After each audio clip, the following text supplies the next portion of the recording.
So, with a relatively limited turnout, we will start with chapter 28 in your textbook. So it's chapter 28, chapter 29, chapter 30. Remember we did that 28, 29, and 30. The whole thing starts with progressivism. Right? So the beginning of the test is progressivism. That's where we started. And when we started our conversation, we kind of did a couple of things. First of all, we said, what is this? What is this progressivism? And we said that progressivism was this kind of mindset, mood, notion, ideology that society could become better.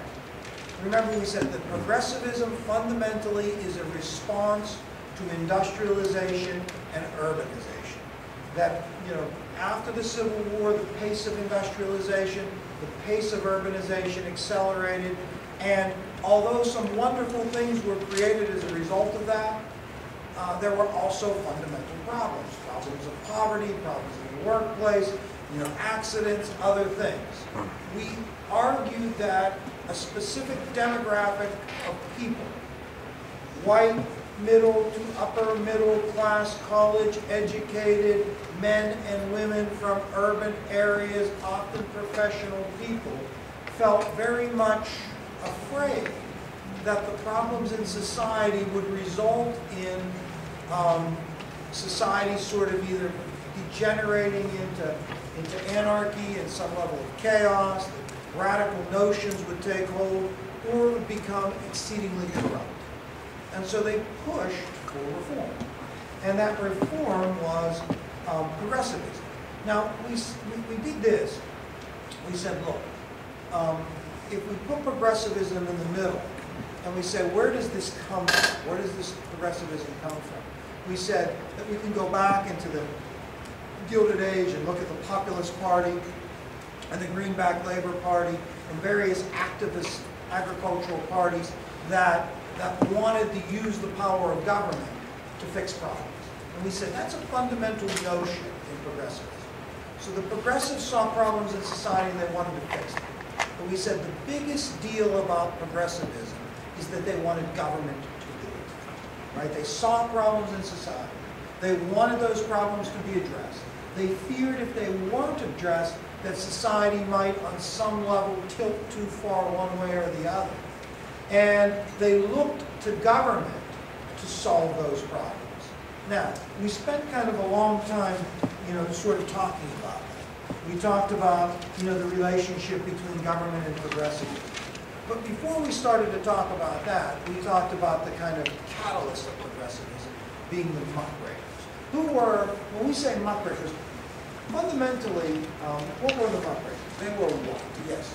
Truthful yellow journalists. Truthful yellow journalists. They were journalists, right? They were writers who wrote about problems in society. Now, typically the muckrakers wrote in magazines, a series of magazine articles that identified what they considered to be the worst problems in society. And we identified some muckrakers. We said Lincoln Steffens, Ida Tarbell, these people were muckrakers. To some extent, even Jacob Riis was considered a muckraker. What did Jacob Riis write? He wrote a book. We reference it loosely all the time. Jacob Riis, R-I-I-S, double-I-S. Do you remember the book? We didn't talk about it in this unit. We talked about it before. You should recall it. Yes. How the Other Half Lives, which is considered a muckraking book. We even said that Upton Sinclair wrote a muckraking novel. What was the name of that novel? Yes, The Jungle. And we talked about The Jungle. Oh, what was The Jungle about? Because I put a question on the test device. What was The Jungle about? Go ahead, Shannon. It was about the bad conditions, in the meat factories, or yeah. Yes, exactly. It was about the conditions in the meatpacking industry in Chicago. It was a novel. It exposed those things in the form of a novel. Remember, we said that muckraking was exposés, exposing. And the muckrakers believed that if people saw or read about the problems in society, they would be stirred to take some action. And the action that they would take would be to try to encourage government to do something about the problems in society. And remember, we said that, look, there were different problems that progressives focused on. I mean, some progressives saw prohibition and temperance as the biggest problem. Some progressives saw safety conditions as the biggest problem. I told the sixth period that today was the 100th anniversary, it's on the front page of the New York Times, the 100th anniversary of the Triangle Shirtwaist Factory fire, which is discussed in chapter 28 of your book. Does anyone besides Dylan and myself remember what happened with that Triangle Shirtwaist? Go ahead, Kristen.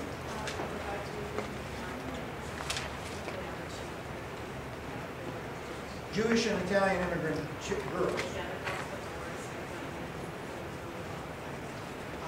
So then you are saying in New York City on about the 10th floor of a building, there was a textile factory, a shirtwaist factory, where they were producing, I guess, shirtwaist, some kind of garment, a garment factory, and that the girls were locked in there and they had to leap out the windows when the place caught on fire, and 146 of them died as a part of that fire, and that stirred, people to take action.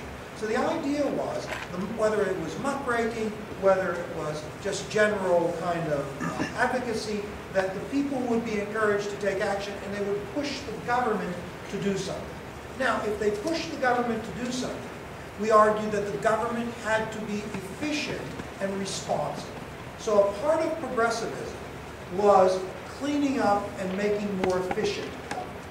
And the progressives also kind of believed that you wanted government to be more responsive.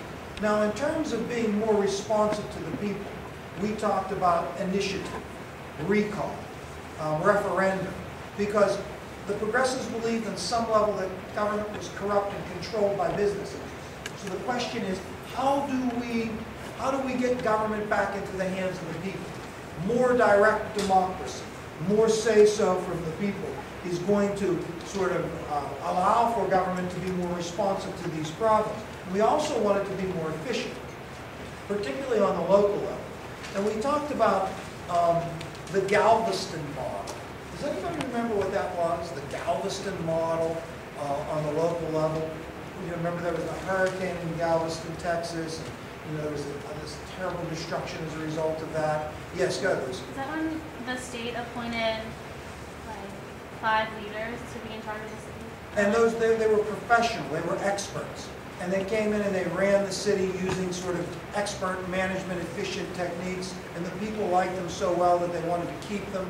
And so into the city government model comes sort of this sort of Galveston model where you're going to have professional, trained managers that are going to run city government or local government, particularly because local government had become more complicated. And we talked about, sort of what the progressives wanted. The progressives wanted government to take action. In order for government to take action, it could not be beholden to special interests. It had to be sensitive to the desires of people, and it had to be efficient. So all that was all part of progressivism. So part of progressivism is dealing with problems, but part of progressivism is reforming government so they can deal with problems.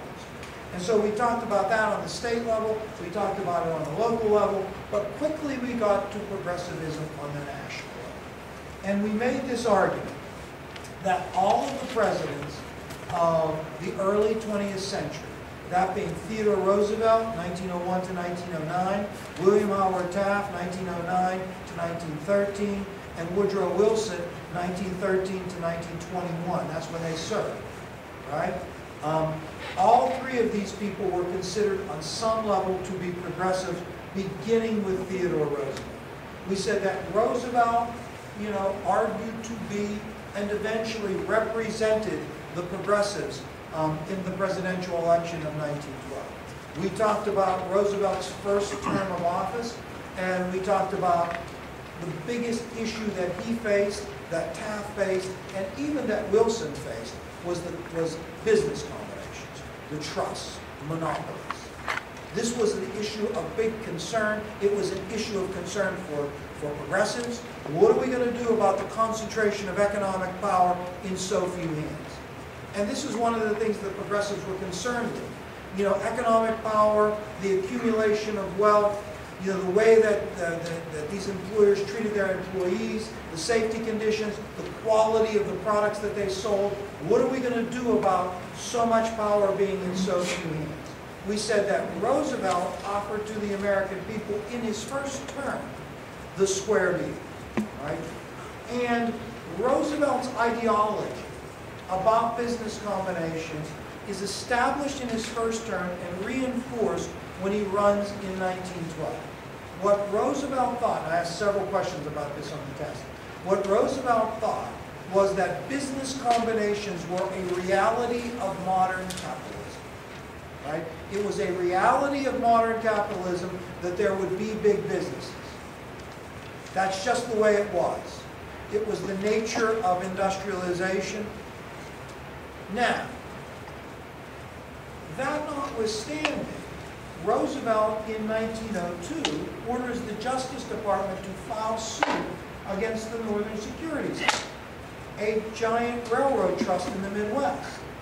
Well, if the reality of modern capitalism was big business, then why is Roosevelt attempting to break up the Northern Securities Company? Oh, incidentally, Phillips, what legislation did Roosevelt file suit under? Did his Justice Department file suit under against the Northern Securities Company? Dear Phillips, do you recall? Don't make me call upon Abigail, because I'll do it. Go ahead, Abigail. We're going to call that the Sherman antitrust. Yes, we're going to call that the anti-Sherman. I didn't know they knew Sherman very well, but we're going to call it the Sherman Antitrust Act. Anybody remember when that was passed? Anyone remember when that was passed? Do you remember when that was passed, a year on that? I'll give you a year, and it's not that it's terribly significant what year. It was 1890. Now, Roosevelt is filing suit under the Sherman Antitrust Act in 1902, which tells you that this legislation that was passed in 1890 for the purposes of promoting, competition and breaking up monopolies really isn't used for that purpose until 1902. So it is Roosevelt that files suit under the Sherman Antitrust Act against the Northern Securities Company. Now, remember, the original question was, well, wait a minute, the Northern Securities Company, why isn't it a reality of modern capitalism? Why would Roosevelt, Kristen, want to break this company up? How did he justify it if he accepted trust, dear Kristen? So their practices, their big business practices were potentially abusive and against the public interest. And so Roosevelt's philosophy was that business combinations were okay as long as they were responsible. When they teetered into being abusive. Mr. Wallace, please call 5741. Mr. Wallace, 5741. Somebody go. This lady wants to do some books or something. All right, hold the tape for a second.